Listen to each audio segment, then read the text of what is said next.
In the last lecture, we started to study the kinetics of rigid bodies, and in particular 2D rigid bodies. So in this lecture and maybe next few lectures, we want to just solve examples on the kinetics of rigid bodies. So before starting solving example, let's just do a quick review on what we derived last lecture. So we started with the Newton's second law for particles, and we derived the Newton's second law for rigid bodies, two-dimensional rigid bodies, and also Euler equation. We saw how, starting from, again, the Newton's second law for particles, we can derive the Euler equation for rigid bodies. So let's say this is our initial coordinate system, x and y. We have a rigid body here, and frame xy is attached to this rigid body at point P. So say this is y, this is x, so this is a small x, a small y, and this point is P. And the center of mass for this rigid body, we showed how we can calculate the position of this center of mass. Let's say it is just at point G. So in the last lecture, we said that for this rigid body, we can write down the Newton's law as sigma F is equal to m a g. The sum of all the external forces that are acting on this rigid body. So let's say we have external forces and external moments. So this is one external force, another external force, and let's say we have a moment that is acting on this rigid body. So this is F1, for example, F2, and also M here. So the sum of all the forces is equal to the mass of the rigid body times the acceleration of its center of mass. So for a rigid body, we have studied this kinematics extensively in the first part of this course, and we know that the acceleration of different points on this rigid body would be different. So we can write down the Newton's equation only for the center of mass, point G. Sum of all the forces equal to mAg. And the second equation that we got was Euler equation, which we said is in this format. Let me change the color here. So this would be sigma m around point P would be, which point P is just a kind of like a random point that we have considered to just attach our coordinate system to it. In particular, it's a point that we have its acceleration, and in general, it's not the same as the center of mass.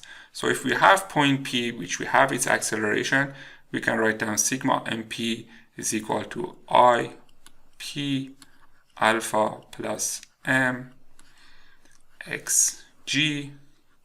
The x coordinate of the center of mass times a p y minus y g a p x.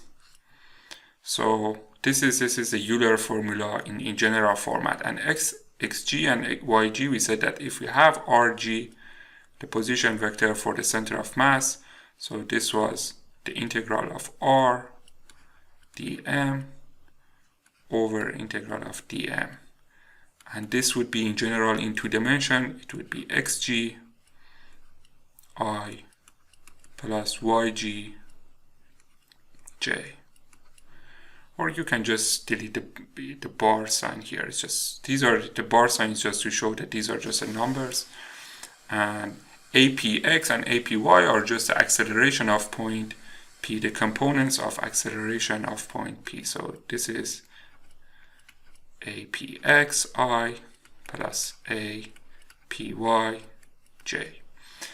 And we said that this is a general format, but there are special cases that we can just simplify this Euler equation and just consider the sigma m equal to I alpha. By the way, this equation is just in the z direction. So this is the sum of all the moments and also moments due to the forces around point P is equal to IP, times alpha plus this term. And we said that if P, for example, is the same as the center of mass, then this term would go 0 and we have just sigma mg is equal to Ig alpha. Or another special case was that if P was stationary, if P doesn't have any acceleration, then again APX and APY would be 0, and therefore we have just sigma m equal to I alpha. So with these two equations, now we also solve one simple example. Let's just solve a few more examples here. So the first example that we want to solve here is this combination of a pulley and also a mass that is hanging from the pulley by a rope. So the question is, the system starts its motion from rest at t equal to 0. So let's say we are holding this mass m2, and at t equal to 0 we let this m2 we let it to go, and because we have gravity here, this system starts to move.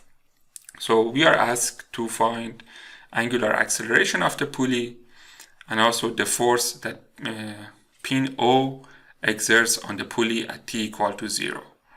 And it is said that the rope does not slip on the pulley. So we are assuming that there is no slipping between the rope and also the pulley. So we have the numerical values of the parameters.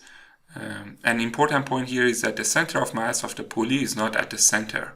So we have a kind of like inhomogeneous disk, inhomogeneous pulley, which here is just the geometrical center, and G is just the center of mass. And there is a distance E between them.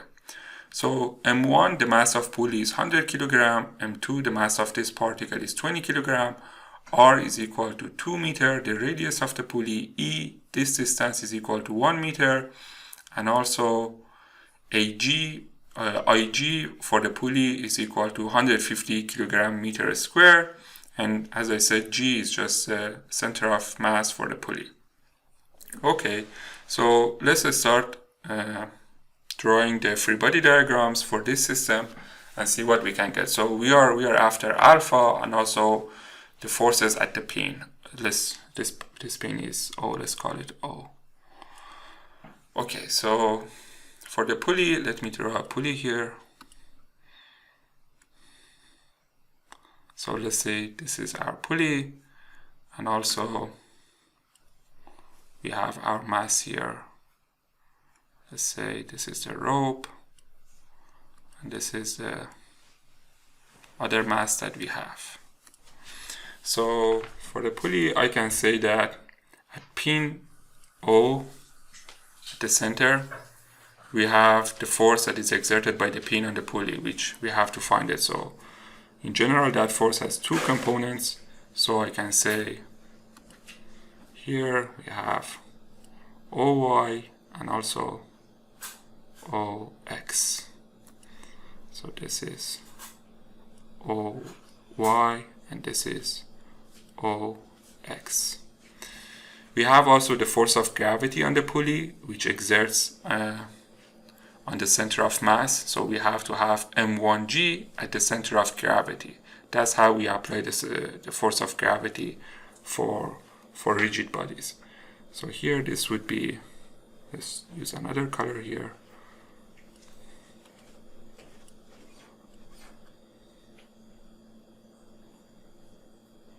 This would be M1G. So this is M1G. And also we have a force that this rope, because this rope is attached to this particle, to this mass, this rope is also kind of like pulling down on the pulley. So we have to also consider that interaction. So we have also this force that the rope and that mass exerts on the pulley. Let me draw it here. Yeah, so something like this. So let's call this tension in the rope or steering, whatever. Let's call it T. So this is T. So that's the free body diagram for the pulley. Now let's go to this mass. So this was M1, and this is M2. For M2, we have first the force that, again, because this rope is pulling down the pulley, on the other side, because of the Newton's third law, we have this force that is kind of like resisting the force of gravity on this particle. So we are going to have T in the opposite direction here because of Newton's third law. So T is just a force that basically mass M2 is exerting on the pulley through the rope. And because of the Newton's third law, we have the same force, same magnitude, but the opposite direction that the pulley exerts on the mass through the rope again. So this is T again, but in the opposite direction. And the other force that we have on M2 is just force of gravity. So that would be kind of like M2 G. This is M2G. Write it better. Okay. So now that we have the free body diagrams, we can use the equations that we had for the pulley. Because it's a rigid body, we have to use these formulas that we had. And for the particle, we can just use the Newton's second law for a particle. It's just sigma F is equal to ma.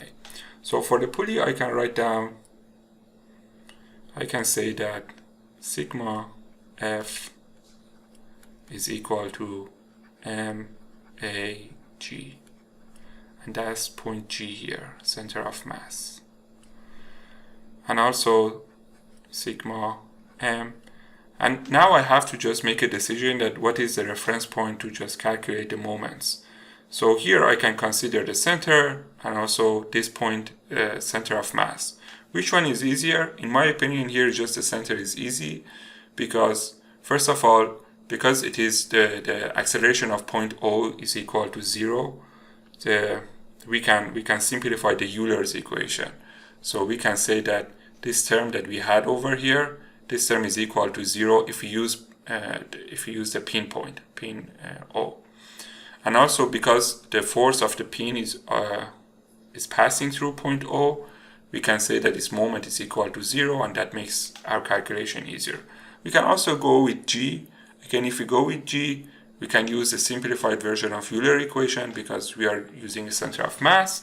And also in that case, actually again, the moment of two of the forces, this force and also this force, is equal to 0. So you can choose either of those 2 points. If you want to go with another point, the problem would be you have to consider the full Euler equation, and that basically just makes the calculation longer. Doesn't matter which point we use. So let's go with point O. I can write down sigma MO. Sigma MO is equal to IO alpha. Again, O is stationary. AO is equal to 0. AO is equal to 0. So that's why we can write down the simplified version of Euler equation. Okay, so let's expand this equation. For F, all the forces that we have acting on this particle. So I can decompose the forces in two directions, X and Y. So let's say this is the X direction, and also this is the Y direction. So X and Y direction. Sigma F, let's just sum up all the forces in the X direction. So it would be OX. That's the only force that we have in the X direction. So that would be M. Again, I am just writing down the X component of this equation. So that would be M1, the mass of pulley, times A, G, X. So the acceleration of center of mass in the X direction. That's the Newton law for the X direction. For the Y direction, we have OY minus M1G minus T is equal to M1 A, G, Y. So that's the two equations that we get from Newton equation. The last equation, the Euler equation, gives us, so if we calculate the moments around point O, so we are going to have moment due to this force, which is going to be m1g times this distance, which was E, so this distance is E, and according to the right hand rule, it would be in the minus k direction. So because this is x and y, so this would be positive z direction, and the moment of this force is in the minus z direction, so we have to account for that. And the other force that we have to calculate this moment is just this t, and again the moment of this force would be in the minus z direction. So we can use the vector notation and say that this is E in the I direction times minus m1g in the j direction, and do the calculation, and we come up with the moment. Or we can say that this would be just this arm times this m1g, and just use the right hand rule to figure out the direction. So it would be E times m1g in the minus k direction. So we would say minus m1ge. Same thing for t. T would be from here, O to this point would be r. So the moment of this force would be minus tr.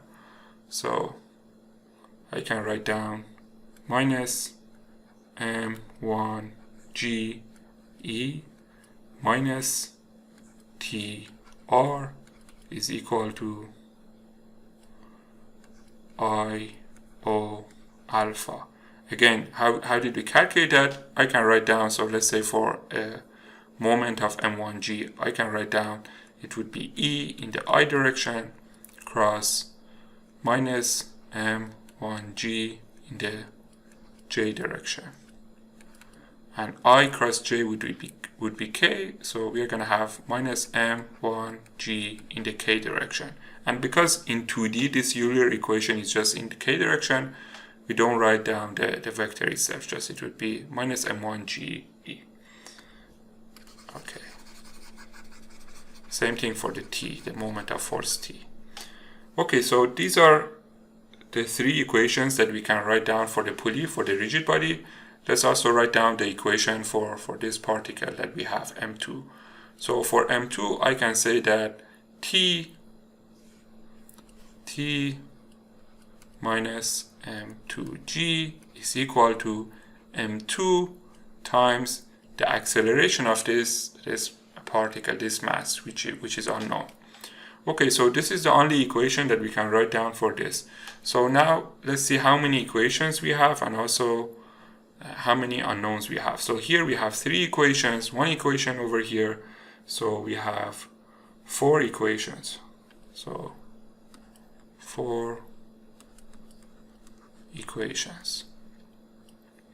How many unknowns we have? So OX, OY, that's two unknown, OX, OY, AGX, AGY, so AGX, AGY, alpha, T and also alpha, T, alpha, and also A.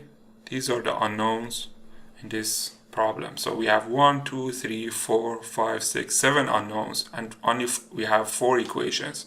So we have to figure out extra equations so that we can have the same number of equations as the same number of unknowns we have. So where can we get the other equations? I would say that we can use kinematics. So based on kinematics, we can write down the acceleration of point G based on point O. And if we do that, we come up on an expression that just depends, that expresses the acceleration of point G based on the angular acceleration of the pulley. So let's write that down. So I can say that AG, so let's use another color. So AG would be AO from kinematics plus omega of pulley cross omega cross R G with respect to O, plus alpha cross R g with respect to O. We know that the acceleration of point O is equal to 0 because it's a pinpoint, so this is 0. And also this term is equal to 0 because the system starts its motion from rest. So the initial angular velocity is equal to 0. And because we are looking for the angular acceleration and also the force at the pin at t equal to 0, we have to use omega at t equal to 0. And whenever we say that a system just starts its motion from rest, that means all the initial velocities and also initial angular velocities are 0. Unless otherwise is stated, that's the case. So because the system starts its motion from rest, this omega is equal to 0 and this whole term is equal to 0. So from here we get AG is equal to alpha cross RG with respect to O. So alpha, we don't know what alpha is. We just consider a scalar value. In the k direction, we know that the alpha is in the k direction, cross RG with respect to O. So that would be E in the I direction. So here we have E in the I direction. So if we do the math, it would be k cross I, that would be J. We're going to have alpha E J. So just a checkpoint that we have to kind of like use at the end to make sense of our calculation. So if this system starts its motion from rest, what do we expect for alpha? So let's say we are holding up this mass and then we let it go.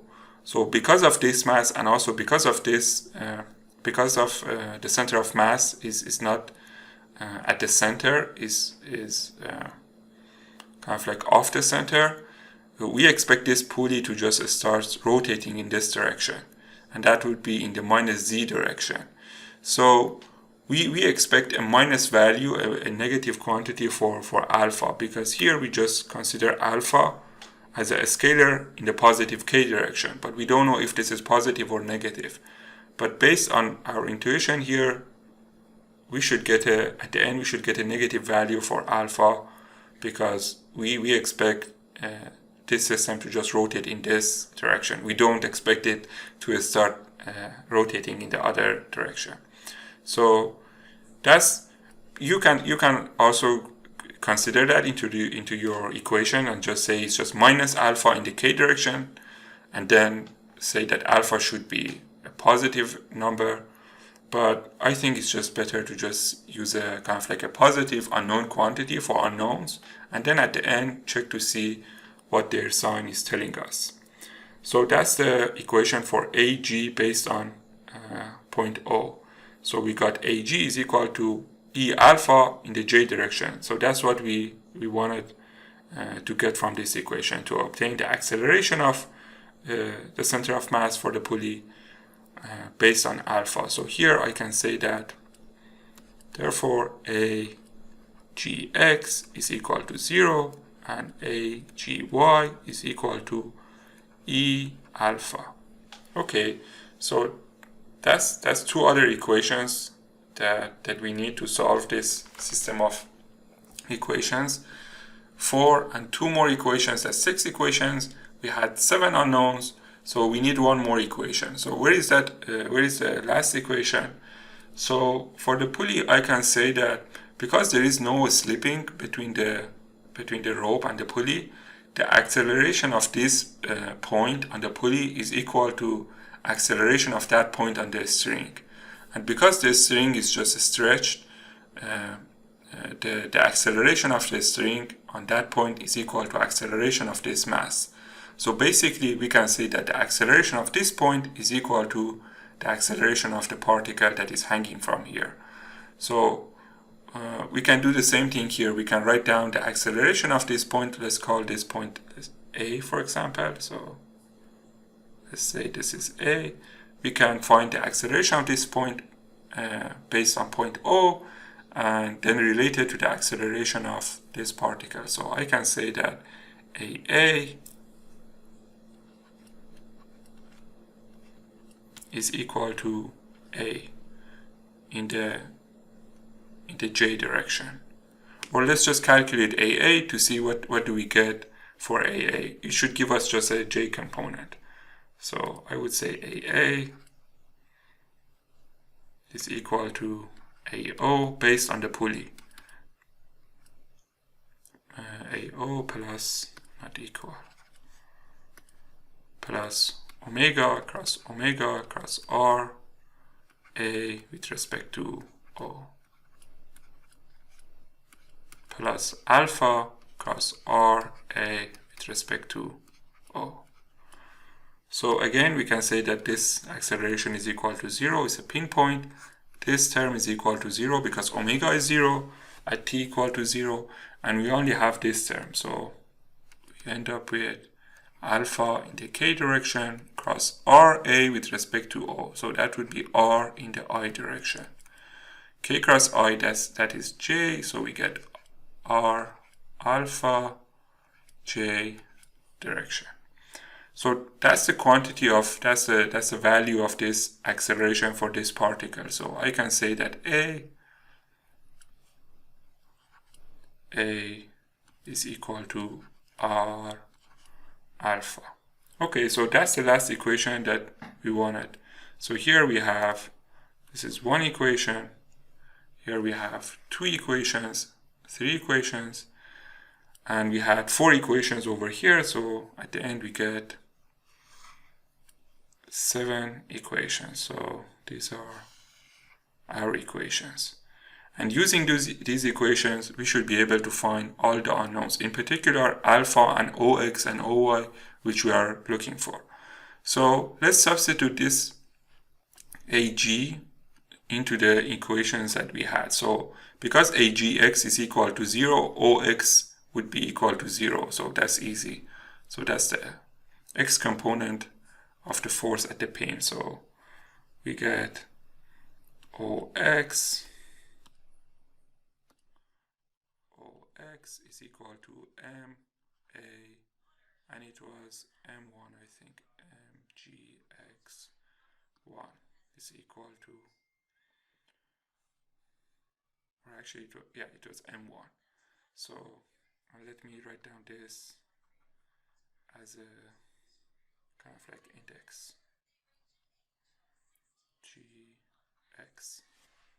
This would be equal to 0. So AGX is equal to 0. So this is M1 times 0. This is 0. So OX is equal to 0.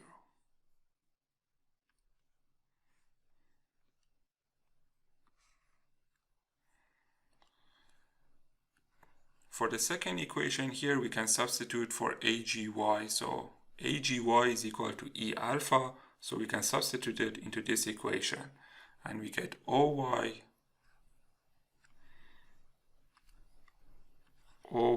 minus M1G minus T is equal to M1G AGY. So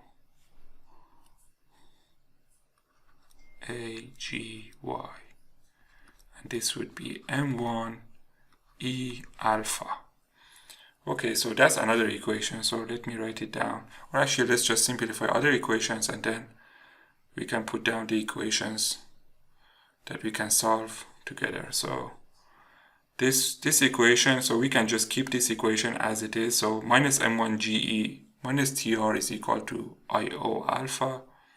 So minus M1GE minus TR is equal to IO alpha.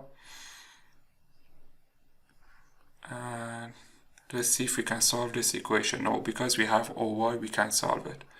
So the other equation is just T minus M2G is equal to M2 times A. And A, we calculated, it was R alpha. So I can say T minus M2G, T minus M2G is equal to M2A, which is M2R alpha. Okay, so now I have two equations here that are based only on T and alpha. and I can solve these two equations together and find alpha and t, and then I substitute t and alpha in this equation and we find OY. So let's do that. So here, if I want to write it down here, we get, let's bring these two terms, let's just multiply, or actually let's bring this term to the other side and just keep this term over there. So I can write down T R plus IO alpha is equal to minus M1 GE. And here I can say T minus this, bring this term to the left hand side and bring this term to the right hand side, minus M2R alpha is equal to M2G. So again, this is just a system of two equations, linear equations with two unknowns. So I can write down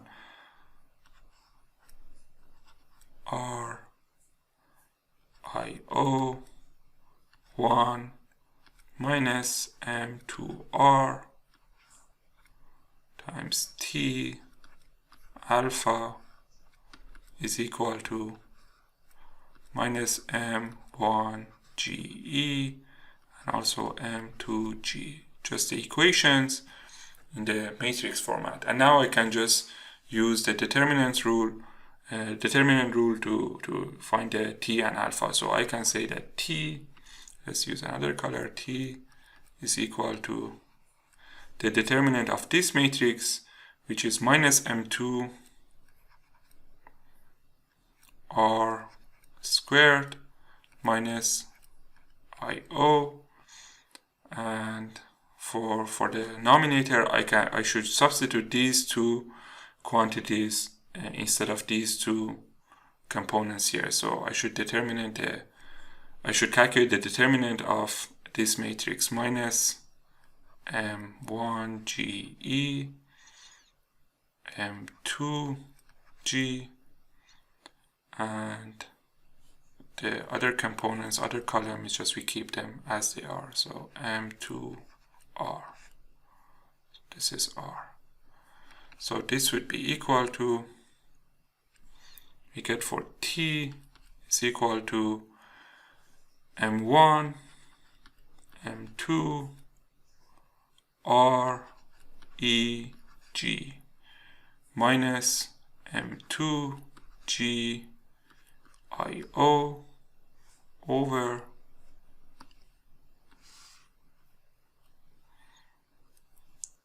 minus M2, or I can just multiply the numerator and denominator by a minus sign, and I can say this is minus, this is positive, and here is just M R squared plus IO. So that's for T.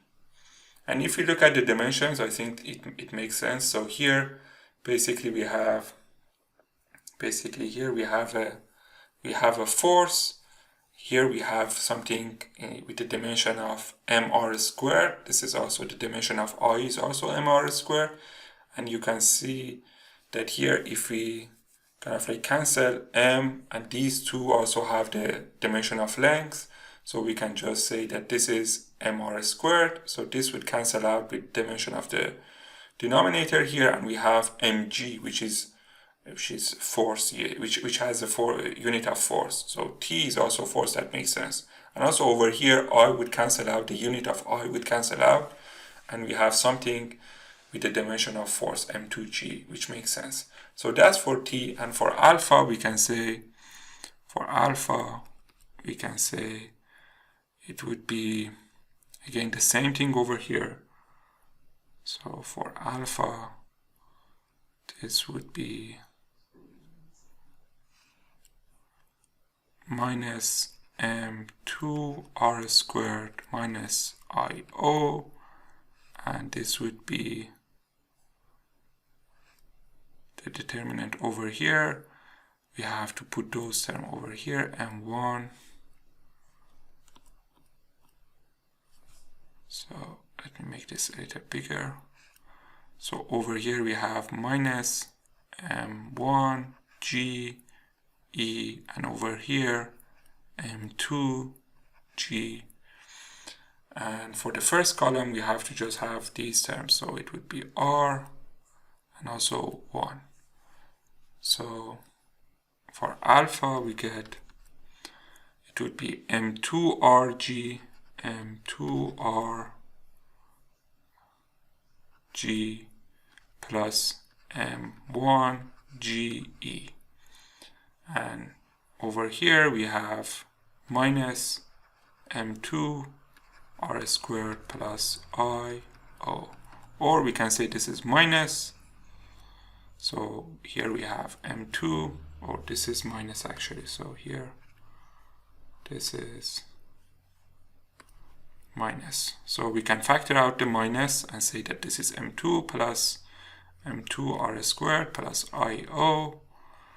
And here, this would be basically M2R plus M1E times G. And you can see that here we got a kind of like a negative quantity for alpha, which makes sense. All these quantities are positive. M2R, M1E, G here is just 10. Remember that even though G is in the minus direction and just its value is 10, we have accounted for that minus because we have shown this is just M2G in the minus direction. So when we were writing down the equation, you can see that we have minus M2G and also minus M1G. So here minus M2G minus M1G. So that's basically our kind of like account for the minus sign of G, and therefore we just put the positive 10 value for G. So over here this quantity is negative. So that's for alpha. You can substitute all those quantities over there. That's easy, and we have all these numbers. So M2 was 20. In fact, let me do that. So M2 is equal to 20. So this would be minus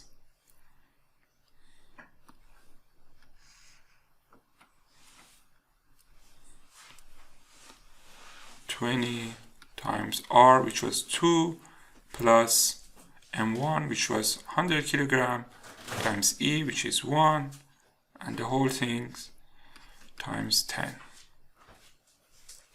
Or let's say times 10. And over here, this would be M2, which is again 20. M2 was 20. Let me check for M2. Where is M2? So yeah, M2 is 20, M1 is 100. So we have 20 times R squared. So that's 2 squared plus IO. That's another point that we have to keep in mind here. We have to use the parallel axis theorem. So we have the moment of inertia around point G. So let's go here. We have IG is 150 kilogram meter squared. That's for point G, but we have to calculate the moment of inertia around point O. And using the parallel axis theorem, we can do that. We can say that IO is equal to IG plus the mass of the pulley times this distance squared. So that would be M1E squared. So here we would have basically IG, which is 150, plus M1, which is 100, times E squared, and E is just 1 squared. So you can calculate this value, and it should be a minus number. It is a minus number, and that's the value for alpha. So I leave this to you to calculate alpha. And now that we have T and alpha, we can also substitute them into this equation to find OY. We found OX is equal to 0, and OY would be plus, we have to bring these two terms to the right hand side. It would be M1G plus T plus M1E alpha. So let me just at least write that down. So OY would be plus M1G and T and M1E alpha. So M1G plus T plus M1E alpha. And we have again all these values. We calculated T over here. We can substitute T over here. So just put T over here. And also this is alpha. And if we substitute alpha over here, we get OY. And the pin at the force would be just, the magnitude of that force would be kind of like OX squared plus OY squared. So O would be the square root of OX plus OY, which here OX is equal to 0, so it would be just the absolute value of OY. So that's the magnitude of force at the pin. So this is the first example that I wanted to solve. So you can see how using just the free body diagrams, this is a very important step to just draw this free body diagram. And after that, it would be just using the Newton's equation as a Euler equation. The only important point to keep in mind would be to kind of consider a good point for writing down the Euler equation. And just keep in mind that this is a simplified version of Euler equation. So after this, I will solve another example. This is another example that we want to solve here. The truck starts moving with constant acceleration A to the right. How long does it take for the disc to fall off the truck? Assume pure rolling. So we have a truck moving to the right with a constant acceleration, and we have a disc or a barrel over here. And we all know that, again, our physical sense tells us that, when the car starts moving to the right, this disc starts rolling in this direction and eventually falls off the truck. So let's see how can we calculate the time that it takes for the barrel to just kind of like goes through this distance and eventually falls off the truck. So again, let's start with drawing the free body diagram. So let me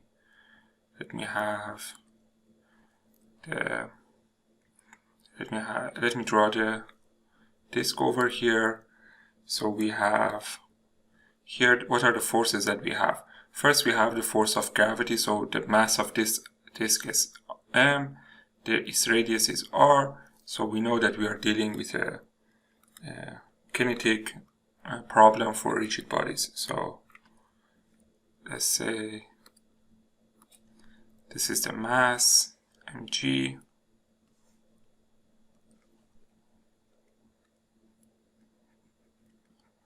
and then we have the surface reaction here, n. Let me use another color. So we are gonna have n over here. And we also have the friction. So because we have pure rolling, we are gonna have friction. And in order to determine the direction of friction force, the best example to just consider to always, to determine the direction of friction force for a pure rolling is just to consider a car that is just moving. If you have a car that is moving, so let's say for this truck or any car, if the car is moving to the right, the wheels are rotating in this direction. And if the wheels are rotating in this direction, the friction force should be in the right direction, because that's the only force that is exerted on the car in the horizontal direction. And we know that the car is moving to the right, so the force that the ground exerts on the car that is moving to the right, better to be in the right direction, because the car is moving in the right direction. So if in this case the wheels are rotating in this direction, and the friction force is in this direction. So that's kind of like an example that I always use to determine just in my mind, to determine where is the direction of friction force when we have pure rolling. So here, this disc starts just rolling in this direction. We assume that it's just the rotation is in this direction. And if this is rotating in this direction, then the friction force would be to the left direction. So here we have a friction force. So let's call this F of F. And let's also show our coordinate system. So let's say this is X,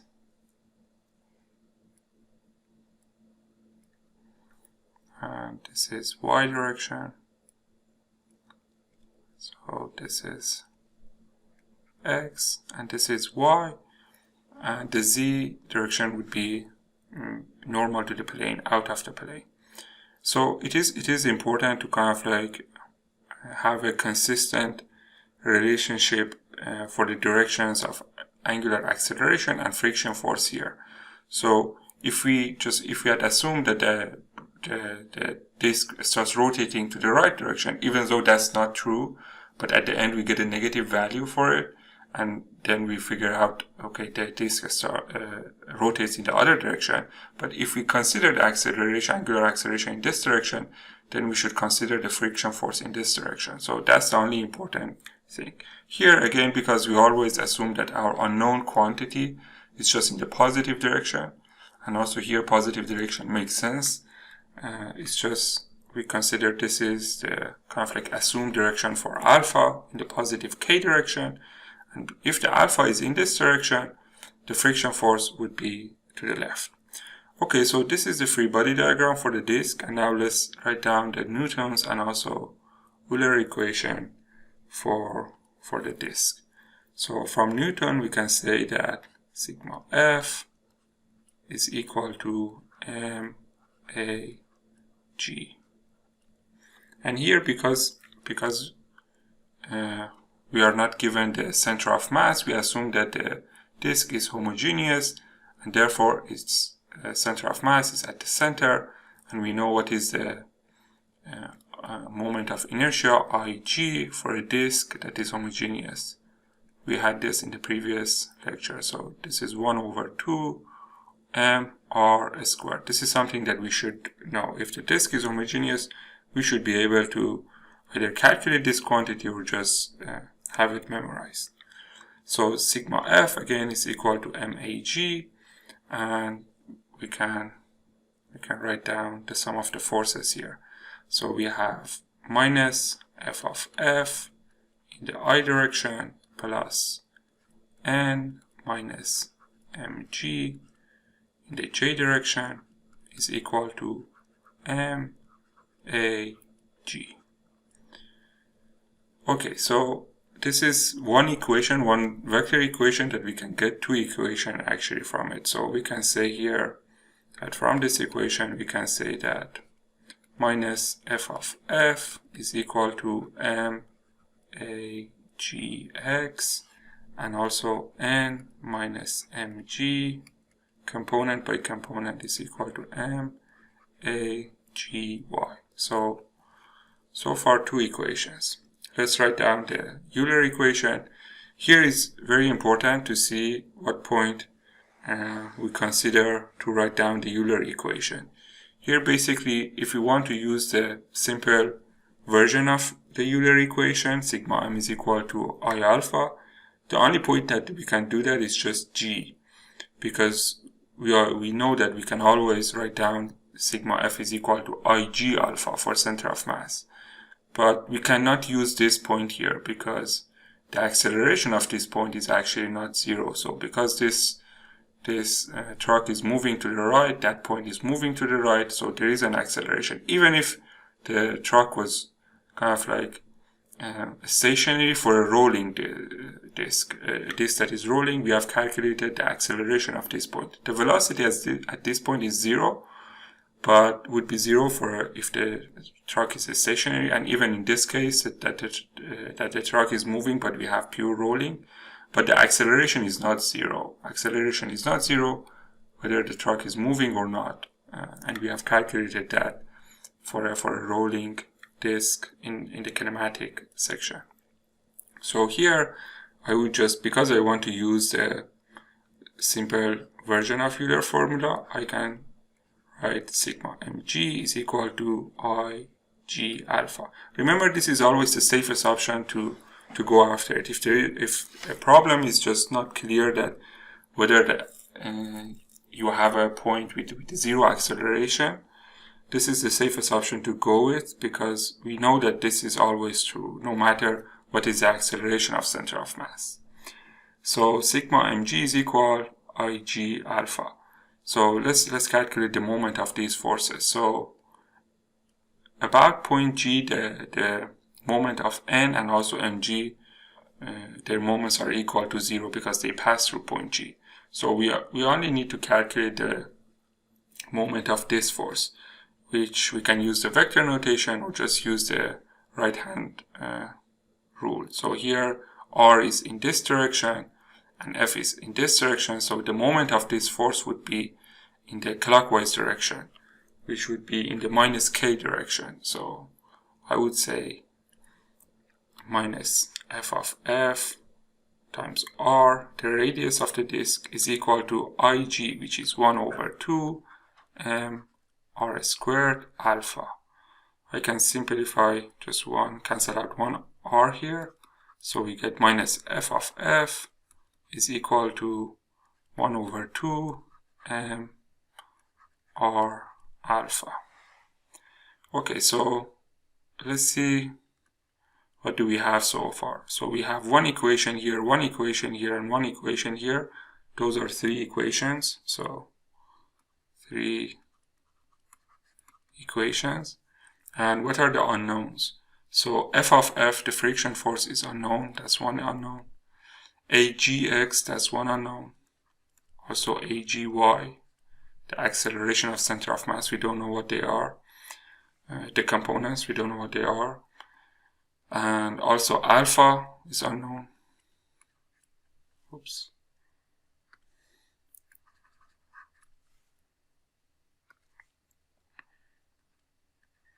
Alpha, and also n, the reaction, the force, the surface reaction, so n. So we have 1, 2, 3, 4, 5 unknowns and 3 equations. So it's clear that we need more equations. We need 2 more equations. And again, here we can go through, say, kinematics and see how we can calculate the acceleration of this point G based on the other parameters that we have in the problem. So I would say that if we write down the acceleration of point G based on this point, we should be able to kind of like connect the acceleration of this point, center of mass, and alpha and a. So let's do that. Let's see what we get. So if I say a of g is equal to, so I want to write down the acceleration of center of mass based on this point. Let's call this point A.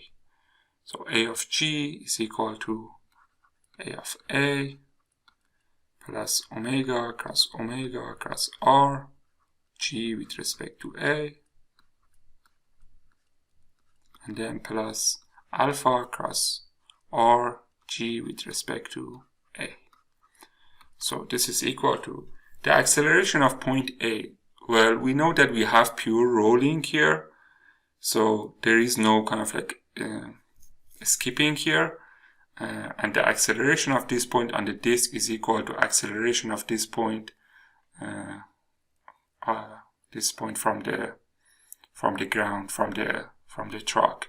And because the truck is moving to the right by a, so I can say that the acceleration of point A is equal to a in the I direction, positive I direction. So this would be a, which again a is known. A is one of the parameters that is given to us in the problem. A in the I direction plus omega. Because again we have said that the system starts its motion, so we assume that the initial velocities and initial angular velocities are equal to 0. So here we can say that omega is equal to 0. And actually here we will see that even if we write down this equation for a moment later, where the angular velocity is not 0, that term would not be important to us because we want to calculate alpha here. And based on alpha, we want to find the acceleration of center of mass and then figure out how long it would take for the disk to just kind of like go from here to the end of the track. So here let's just continue with our equation. A in the I direction, that term equal to 0, and here alpha is in the k direction, so alpha k cross rg with respect to A, so that would be r in the j direction. So ag would be A in the I direction, k cross j is minus I, so that would be minus r alpha in the I direction. So this would be A minus r alpha in the I direction. Okay, so here we can get two other equations. We can get a gx is equal to A minus r alpha and a gy is equal to 0. So we had 3 equations, got 2 more equations, at 5 equations, and we had 5 unknowns. So we should be able to solve this problem. So if I substitute this agx and agy, I can substitute them into these 2 equations. So I get f of f minus f of s is equal to magx. So f of f, I think minus, yeah, because it is in the leftward direction. So minus f of f is equal to magx, which is equal to m times a minus r alpha. And in the y direction, we have n minus mg is equal to m agy, which is equal to 0. So we get n is equal to mg. So here we have one equation, and we had also another equation from Euler equation, this equation, minus f of f is equal to 1 over 2 m r alpha. So let me write that down. So we need this equation and also the other equation to solve for alpha. So we get minus f of f, this equation, I'm writing it again, is equal to m a minus r alpha. And over here we have minus f of f is equal to 1 over 2 m r alpha. So here we can just substitute this quantity over here because we have minus f of f in both of these equations, and then solve this for alpha. So if I substitute this over here, so we get 1 over 2 m r alpha is equal to ma minus m r alpha. I can cancel out the m's here, so m, and we get 1 over 2 r alpha. If we bring this term to the left side, we get 3 over 2 r alpha is equal to a. And therefore, alpha is equal to 2a over 3r. So that's important. So let me highlight this equation. Okay, so now that we have alpha, we can calculate actually the acceleration of center of mass for the disk. So remember here ag of x, ag of y, the ag of x was a function of alpha, so I can substitute alpha into this equation and find ag of x. So ag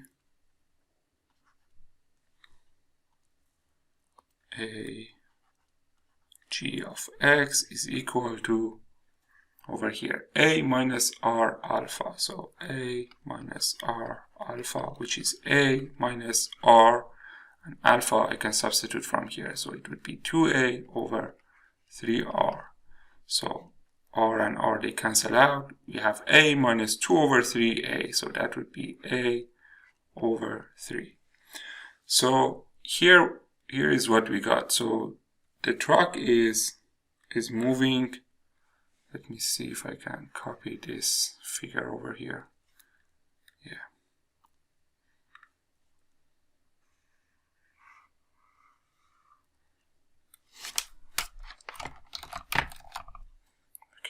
bring this down.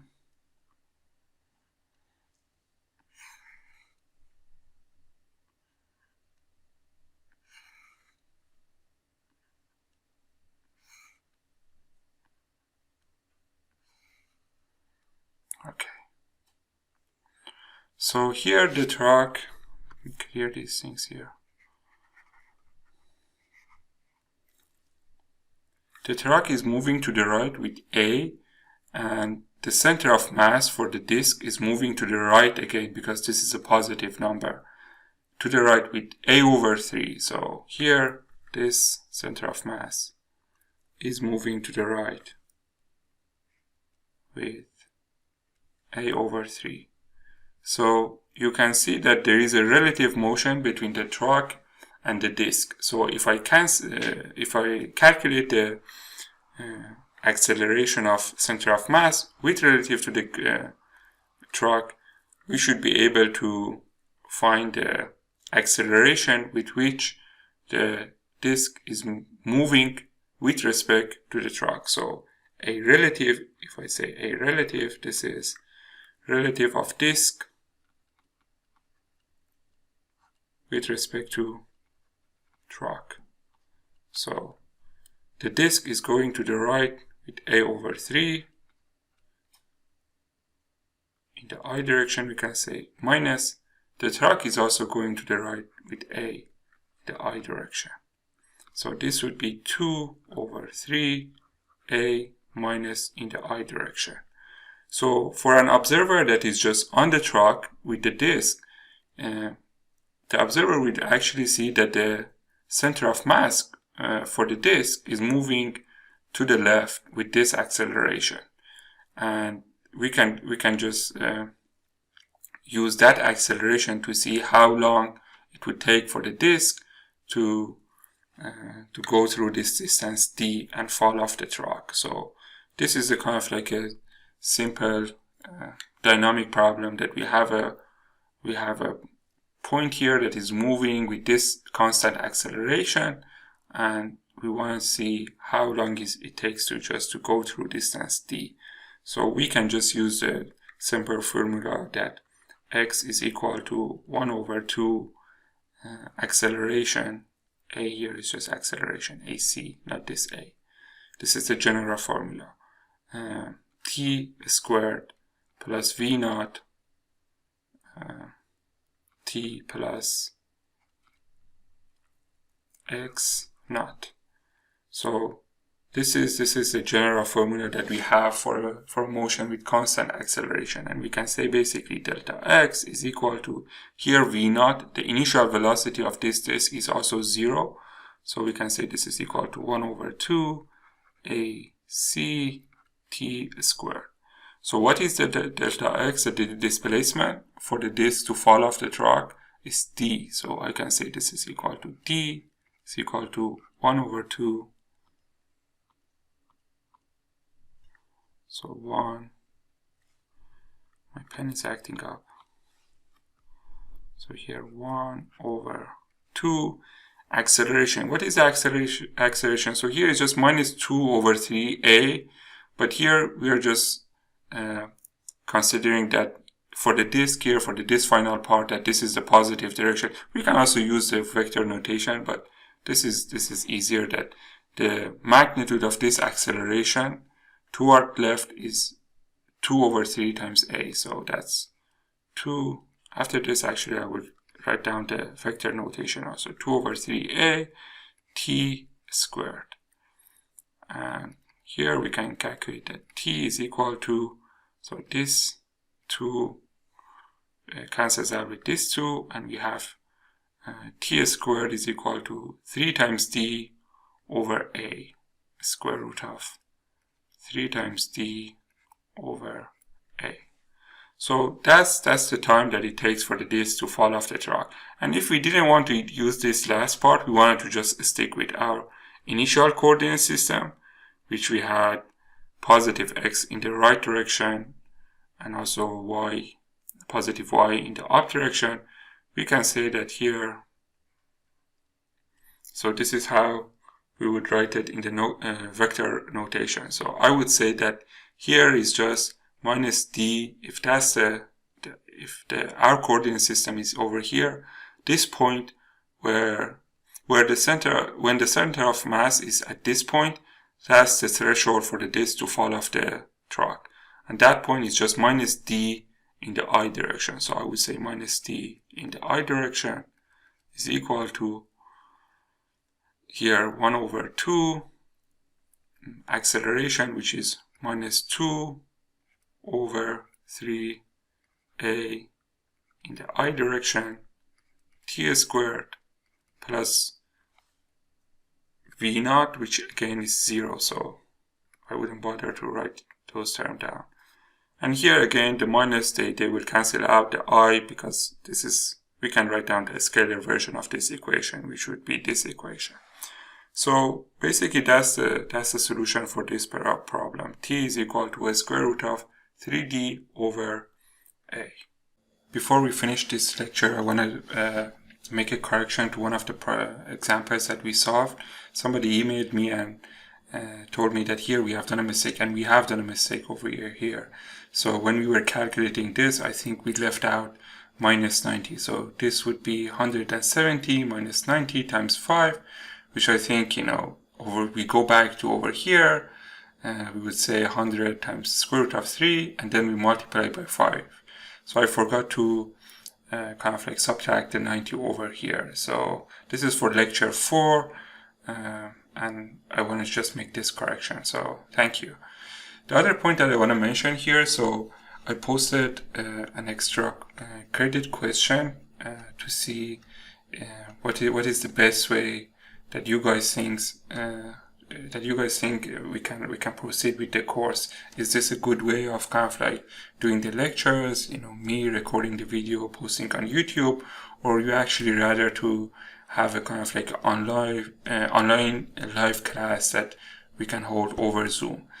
And most of you guys responded and said that you are happy with the current format. You said that this is good because kind of like you can watch it at your own time, at your own pace, whenever you want to watch it, wherever you want to watch it. And so I assume that this is also the best way to kind of like do these lectures. In my opinion, the online lecture is also okay. That doesn't matter for me. But because most of you guys are kind of like happy with this, so we continue to do our lectures in this format, just me recording a video and posting it online. And one of you guys actually also mentioned that it's good to have kind of like an online session every 2 weeks, to have a kind of like a Q&A session, or like office hour lecture. And again, I'm fine with that, but I think based on the response that I got from other students, I think kind of like me forcing everybody to be at their computer, to be online, for Q&A, that would be kind of like an inefficient way of doing things. I am available for the office hours, so if one of you guys have a question that you want to ask me, just send me an email, and I am available to kind of like discuss your questions, answer your questions online. We can do a Zoom video call or something like that. And I think it's just that's an efficient way of doing things. It's just, I think it's not kind of like, other students might not like it to just kind of like force them to be on a kind of like online class while just only 1 or 2 students have a question. And if you guys have a kind of like a point that is very important that other students should also know, I can always add it to the lectures, to the end of lectures, right, what I am doing right now. So I think just going forward, we continue to do these lectures with this current format, and yeah, that's the way we do it. I posted the homework a few days ago. I will try to post another homework I think this Wednesday, and we go on with our lecture. So take care.